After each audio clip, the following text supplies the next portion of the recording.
رشتہ طے ہو گیا، شادی کی تاریخ پڑ گئی، میر تقی میر گھر آیا، اپنی بیٹی کے جہیز کی لسٹ اس کے ہاتھ میں ہے، وہ سوچ رہا ہے کہ اپنی بیٹی کے جہیز کی ڈیمانڈ میں کیسے پوری کروں، میرے پاس تو اتنی دولت نہیں، میں تو شاعر آدمی ہوں، میرے پاس تو انکم کا کوئی سورس بھی نہیں ہے۔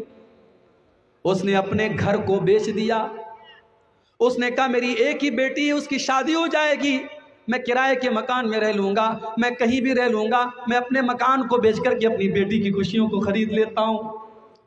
اس نے مکان کو بیچ دیا، بیٹی کو خبر لگنے نہیں دی، اپنے مکان کا سودا کر لیا، اور مکان جس کو بیچا تھا اس سے یہ طے کر لیا کہ جب تک میری بیٹی کی شادی نہیں ہو جاتی تب تک میں مکان خالی نہیں کروں گا۔ سودا طے ہو گیا، خریدار نے اس کو پیسے بھی دے دیے، اس نے بیٹی کے جہیز کا سارا انتظام کر لیا، شادی کی تاریخ آ گئی، شادی کی تاریخ آ گئی، اور میر تقی میر کی بیٹی دلہن بنا دی گئی، سجا دی گئی، سنوار دی گئی، زیب و زینت اس کی کر دی گئی، لیکن شادی کے دن میر تقی میر کی بیٹی کو بھنک لگ گئی کہ میرے باپ نے میری خوشیوں کے لیے اپنے آشیانے کو بیچ ڈالا، اپنے گھر کو بیچ ڈالا، اپنے گھر کو سودا کر لیا۔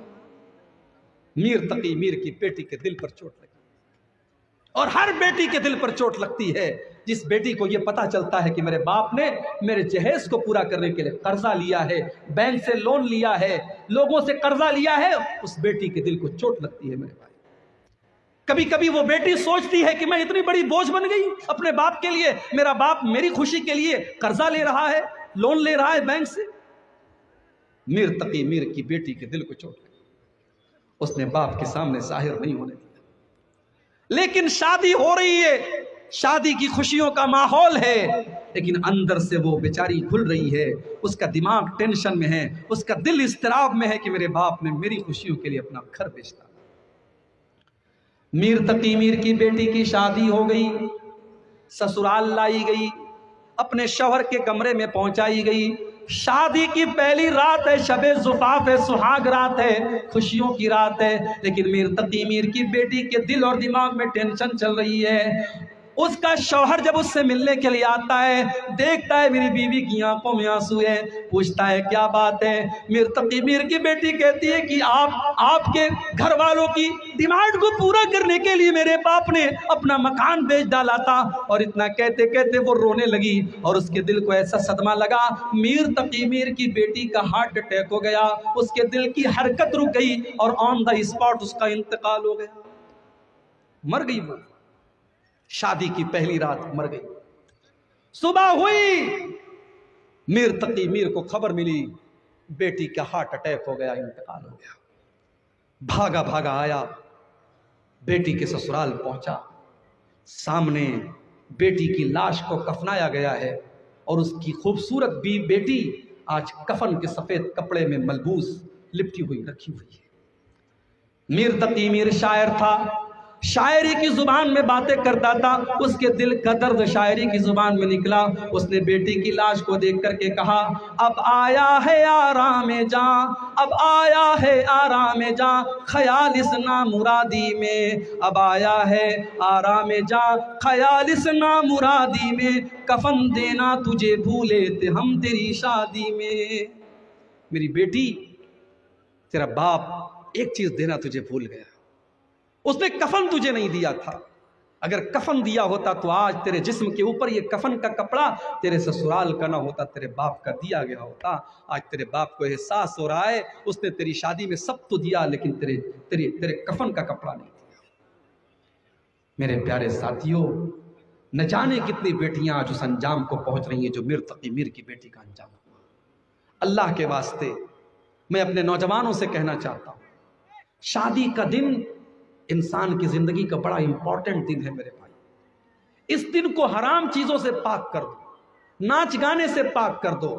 یہ بارات کی ڈیمانڈ، بھئی ایک چیز ہوتی ہے، لڑکی کا باپ اپنی خوشی سے کہتا چلو بھئی ٹھیک ہے، آپ 20 لوگوں کو لے کے آ جانا، ہم دعوت کھلا دیں گے۔ حالانکہ اس سے بھی بچنا چاہیے، اسلام نے لڑکی کے باپ کے اوپر کوئی بوجھ نہیں ڈالا ہے، لیکن چلو لڑکی کا باپ اپنی خوشی سے کچھ لوگوں کو دعوت دے دے، الگ بات ہے۔ یہاں تو باقاعدہ صاحب ڈیمانڈ ہوتی ہے، ہم 200 لوگوں کو لے کر کے آئیں گے، اور بہترین گوشت ہونا چاہیے، ایک دم بھالو، بہترین گوشت، چاول، اور یہ اور وہ، اور ہمارے یہاں تو کہیں کہیں بارات میں جو ہے وہ باقاعدہ کھانے کے پہلے ناشتہ چلتا ہے، پٹاری میں جو ہے وہ میٹھا ہونا چاہیے اور یہ اور وہ ہونا چاہیے۔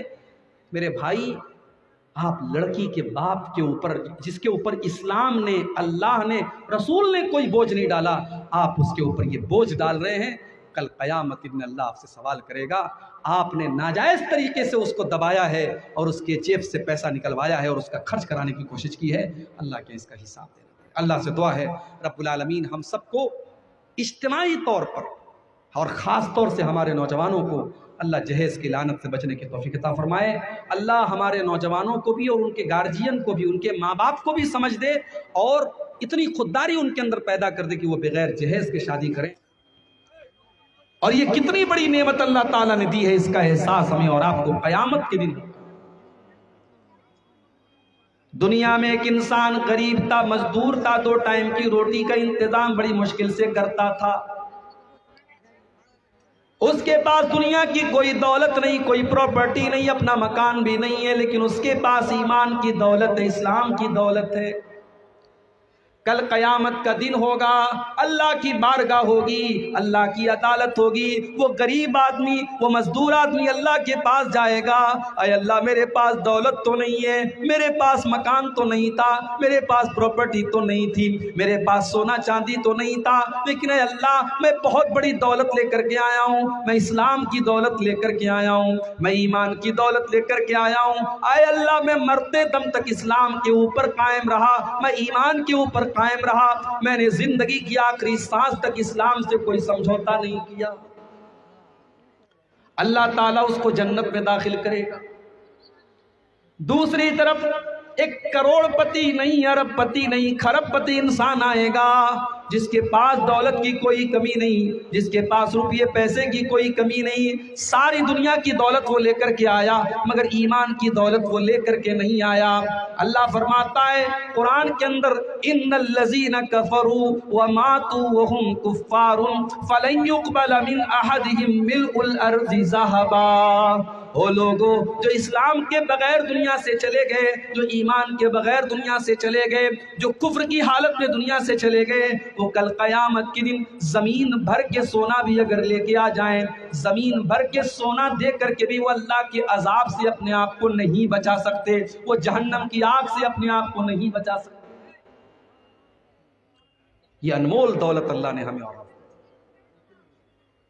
اللہ نے اسلام کی شکل میں ایک ایسا دین ہمیں اور آپ کو دیا ہے جو دین کامل ہے۔ لیکن افسوس کی بات یہی ہے کہ اس نعمت کی آج ہمیں اور آپ کو ویلیو نہیں پتا، اس کا مہتو نہیں پتا، اس کی قیمت نہیں پتا۔ ہم نے سمجھا کہ اسلام صرف اس کا نام ہے کہ مسجد میں 5 ٹائم کی نماز پڑھی جائے، رمضان کا مہینہ ہے تو 30 روزے رکھ لیے جائیں، 29 روزے رکھ لیے جائیں، اسلام کا حق ادا ہو گیا۔ اللہ نے دولت دی ہے تو سال میں نئی زندگی میں ایک بار حج کر لیا جائے، ہر سال اپنے مال کی 2.5% زکوٰۃ نکالی جائے۔ ہم نے سمجھا کہ اسلام بس انہی چیزوں کا نام ہے۔ نہیں میرے پیارے ساتھیوں، اسلام اگر عبادت کا نام ہے، اسلام روزہ اور نماز کا نام ہے، تو اسلام معاملات کا بھی نام ہے، اسلام شادی بیاہ کا بھی نام ہے، اسلام لین دین کا بھی نام ہے، اسلام اخلاق کا بھی نام ہے۔ آپ سماج میں کیسے رہتے ہیں، کیسے کاروبار کرتے ہیں، کیسے شادی بیاہ کرتے ہیں، کیسے لین دین کرتے ہیں، اسلام اس کی بھی آپ کو شکشا دیتا ہے، تعلیم دیتا ہے۔ شادی انسان کی زندگی کا بڑا ہی امپورٹنٹ حصہ ہے میرے پیارے بھائی۔ مرد جوان ہو گیا، عورت جوان ہو گئی، لڑکا بالغ ہو گیا، لڑکی بالغ ہو گئی، اب ظاہر ہے اللہ تعالیٰ نے دونوں کے اندر ایک اٹریکشن رکھا ہے، ایک کشش رکھی ہے، ایک آکرشن رکھا ہے۔ مرد کو عورت کی ضرورت ہے، عورت کو مرد کی ضرورت ہے۔ اب کون سا طریقہ اپنایا جائے کہ مرد اور عورت کے درمیان تعلق جائز ہو جائے، صحیح ہو جائے؟ اسلام نے اس کے لیے نکاح کا سسٹم بنایا، شادی کا سسٹم بنایا۔ اور جب اسلام نے نکاح کا سسٹم بنایا تو اسلام نے یہ بھی بتایا کہ اس نکاح کے اندر ہم نے محبت رکھی ہے۔ اس نکاح کے ذریعے مرد اور عورت کے بیچ میں ہم محبت پیدا کر دیتے، ہم دل کو جوڑ دیتے۔ ابھی 14 فروری کی تاریخ گزری ہے، ویلنٹائنس ڈے پوری دنیا میں منایا جاتا ہے۔ اس کو محبت کے نام سے لوگ یاد کرتے ہیں، محبت کا دن ہے، عشق کا دن ہے، پیار کا دن ہے۔ اچھا، بڑے مزے کی بات ہے، ویلنٹائنس ڈے منانے والوں سے پوچھو تمہاری بہن کو کوئی گلاب کا پھول دیا کہ نہیں دیا، تو بھڑک جائے گا۔ تم کیسی بات کر رہے ہو؟ تم نے کسی کی بہن کو گلاب کا پھول دیا، تم نے کسی کی بہن کے ساتھ ویلنٹائنس ڈے منایا تو بہت اچھی بات ہے، تمہاری بہن نے کس کے ساتھ منایا میں نے پوچھ لیا تو تم کو برا لگا۔ اس کا مطلب یہ ہوا کہ تم جس کو محبت کا نام دے رہے ہو، جس کو پیار کہہ رہے ہو، جس کو لو کہہ رہے ہو، جس کو عشق کہہ رہے ہو، یہ عشق نہیں ہے، یہ لو نہیں ہے، یہ پیار نہیں ہے، یہ ہوس ہے، یہ لشٹ ہے، یہ واسنا ہے، یہ جسم کی بھوک ہے، اور یہ ٹائم پاس ہے۔ اور یہ اسی لیے آج آپ دیکھیے کہ لوگ لو اور پیار کے نام پر آج ایک دوسرے سے تعلق قائم کرتے ہیں، اور جب جی بھر جاتا ہے تو جس طریقے سے قلم استعمال کرنے کے بعد قلم کو پھینک دیا جاتا ہے، رشتوں کو بھی لوگ پھینک دیتے ہیں۔ لیکن جب ایک لڑکا لڑکی کے درمیان نکاح کا مقدس پوتر بندھن بنتا ہے، جب نکاح ہوتا ہے، جب مولوی صاحب قرآن کی آیتیں پڑھ کر کے لڑکے سے کہتے ہیں میں نے آپ کا نکاح فلانا کے ساتھ کر دیا، آپ نے قبول کر لیا، لڑکا کہتا ہاں میں نے قبول کر لیا، جب اللہ کا نام لے کر کے جب یہ ایجاب و قبول ہوتا ہے اور نکاح کا رشتہ جب وجود میں آتا ہے تو اللہ قرآن میں کہتا ہے کہ اب ہم محبت پیدا کریں۔ اور یہ عجیب و غریب محبت ہے جو ریسٹورنٹ میں پیدا نہیں ہو سکتی، جو کسی پارک کے اندر پیدا نہیں ہو سکتی، جو کسی کالج کے کمرے کے اندر پیدا نہیں ہو سکتی، جو دنیا کے کسی گندے روم میں پیدا نہیں ہو سکتی، یہ محبت پیدا ہوتی ہے نکاح کے ساتھ۔ وَمِنْ آيَاتِهِ أَنْ خَلَقَ لَكُم مِّنْ أَنفُسِكُمْ أَزْوَاجًا لِتَسْكُنُوا إِلَيْهَا۔ اللہ تعالیٰ کی بہت بڑی نشانی یہ بھی ہے کہ اس نے تمہارے لیے تمہاری بیوی کو بنایا، تمہارا جوڑا بنایا، لِتَسْكُنُوا إِلَيْهَا، تاکہ تم اپنی بیوی سے سکون حاصل کرو۔ مرد کو عورت کے ذریعے، عورت کو مرد کے ذریعے سکون ملتا ہے نکاح کے بعد، شادی کے بعد میاں بیوی ایک دوسرے کے سکون کا ذریعہ بنتے ہیں۔ اور اسی لیے اگر کسی بیوی کے اندر یہ چھمتا نہ ہو کہ وہ اپنے شوہر کو سکون دے، اگر شوہر اپنی بیوی کو سکون نہ دے تو سمجھ لو کہ وہ اپنے رشتے کے ساتھ انصاف نہیں کرتا۔ اگر مرد گھر میں آتا ہے، عورت اپنے شوہر کے لیے نہ تو سجتی ہے، نہ سورتی ہے، نہ میک اپ کرتی ہے، نہ شوہر کا دل لبھاتی ہے، نہ شوہر سے پیار سے باتیں کرتی ہیں، تو وہ عورت یہ سمجھ لے کہ وہ اپنے شوہر کو غلط راستے پر لے جانے پر اکسا رہی ہے، وہ اپنے شوہر کو اپنے آپ سے دور کر رہی ہے۔ اللہ کے نبی سے پوچھا گیا، اے اللہ کے نبی سب سے بہترین عورت کون؟ اللہ کے پیارے نبی فرماتے ہیں التی تسرہ اذا نظر، سب سے بہترین عورت وہ ہے شوہر دیکھے تو خوش ہو جائے۔ شوہر باہر سے جب گھر میں آئے، ٹینشن لے کر کے آئے، تکلیف لے کر کے آئے، پریشانی لے کر کے آئے، اور بیوی کا خوبصورت چہرہ، مسکراتا ہوا چہرہ، اور بیوی کی میٹھی میٹھی باتیں سن کر کے اس کی ٹینشن دور ہو جائے، اس کا غم ہلکا ہو جائے، اس کی پریشانی دور ہو جائے، یہ ایک بہترین اور ایک آئیڈیل بیوی کی نشانی ہے میرے پیارے ساتھ۔ اللہ کہہ رہا ہے کہ ہم نے تمہاری بیوی کو بنایا تاکہ تم سکون حاصل کرو۔ وَجَعَلَ بَيْنَكُمْ مَوَدَّةً وَرَحْمَةً، اور اللہ کہتا ہے کہ ہم نے میاں بیوی کے درمیان محبت پیدا کر دی اور رحمت پیدا کر دی۔ کبھی کبھی کچھ نوجوان مجھ سے فون کر کے پوچھتے ہیں مولوی صاحب اسلام میں پیار کرنا کیسا ہے، اسلام میں محبت کرنا کیسا ہے؟ میں نے کہا بہت اچھا ہے، اسلام محبت والا دین ہے، پیار والا دین ہے، مگر ناجائز پیار نہیں، جائز پیار۔ اسلام جائز پیار کا حکم دیتا ہے، اور وہ جائز پیار نکاح کے ذریعے پیدا ہوتا ہے۔ وہ پیار جو اللہ شوہر کے دل میں ڈالتا ہے، وہ پیار جو بیوی کے دل میں اللہ ڈالتا ہے۔ لڑکا کٹیہار کا رہنے والا، لڑکی کہیں اور کی رہنے والی، خاندان الگ ہے، دونوں نے کبھی ایک دوسرے کو دیکھا بھی نہیں تھا۔ لڑکے والوں نے جا کر کے لڑکی کو دیکھا، لڑکی پسند آئی، رشتہ طے ہو گیا، نکاح ہو گیا، لڑکی دلہن بن کر کے گھر میں آئی۔ ساری زندگی دونوں نے ایک دوسرے کو کبھی دیکھا نہیں تھا، لیکن شادی ہو جاتی ہے اور 2-4 روز کے بعد اتنی محبت پیدا ہو جاتی، اتنا پیار پیدا ہو جاتا ہے، لڑکا نوکری کے سلسلے میں اپنے شہر کے باہر جانے لگتا ہے، کٹیہار سے باہر جانے لگتا ہے، دلی، ممبئی، کلکتہ جانے لگتا ہے۔ اس کی 4 دن کی آئی ہوئی بیوی کی آنکھوں میں آنسو آ جاتے ہیں، وہ رونے لگتی ہے، وہ ہاتھ پکڑ کر کے شوہر کو منع کرتی ہے، مجھے چھوڑ کے نہ جاؤ، مجھے اپنے ساتھ لے کر کے جاؤ۔ او لوگوں، یہ محبت اس عورت کے دل میں کس نے ڈالی؟ اس شوہر کے دل میں اس بیوی کی محبت کس نے ڈالی؟